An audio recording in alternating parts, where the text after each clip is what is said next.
নমস্কার, সুপ্রভাত। আমি আরজে ফাল্গুনী আবার একটা নতুন সকাল নিয়ে তোমাদের কাছে হাজির হয়েছি। সেই চায়ের চুমুক ব্রিটানিয়া বিস্কিট, সঙ্গে থাকছে হাজারো গান, আর সেই গান ভরিয়ে দেবে তোমাদের মন প্রাণ। তাহলে দেরি কিসের? এক্ষুনি এই ট্যাবে কল করুন 85359878 নাম্বারে, আর শুনে নাও তোমাদের পছন্দের বাংলা গান। তো চলুন, প্রথম কল কার আসে সেটাই দেখিনি। হ্যালো। হ্যালো, হ্যাঁ, কোথা থেকে বলছো? হ্যাঁ, কাষ্টখালি থেকে। তোমার কোন গানটা ভালো লাগে সেটা বলো তুমি। বেদের মেয়ে জ্যোৎস্না। সুমিত্রা দি? হ্যাঁ, বৃষ্টি হারে রে, ছাদে জামা কাপড় তুলে লে, আমার ঘরে চলে আসছি রে। ও আচ্ছা। দিদি, আমি চাকরি পাচ্ছি না, আমি খুব ডিপ্রেশনে আছি। তোমার কথা শুনলে আমার ডিপ্রেশন কেটে যায়, এবং তুমি এমন একটা গান শোনাও যেন আমার চাকরি হয়ে যায়। প্রথমত তোমাকে বলবো, আমি অ্যাস্ট্রোলজার নয়, তো আমার আমার গান শুনে যে এমনটা নয় তুমি চাকরি পেয়ে যাবে। তবে তুমি চাকরি পেয়ে একটা গান আমাকে শোনাতে পারো।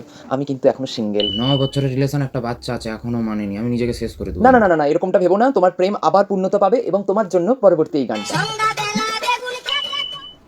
ও আচ্ছা, ড্রাইভ করছো। ড্রাইভ করতে করতে তোমার কোনো প্রবলেম হবে না? আরে না না, খিলাড়ি আছি। ঠিক আছে, তোমার জন্য এই গানটা। প্রথমে শুরু। চলো, তারপর দেখে নিচ্ছি পরবর্তী কলে কে আছে। হ্যালো। হ্যালো মা, আমি শুক্লা বলছি। হ্যাঁ বল। না, তুমি যে চলে আইছো, মোটরটা চালাওনি, একবারে ট্যাঙ্কি খালি হয়েছে, জল নেই।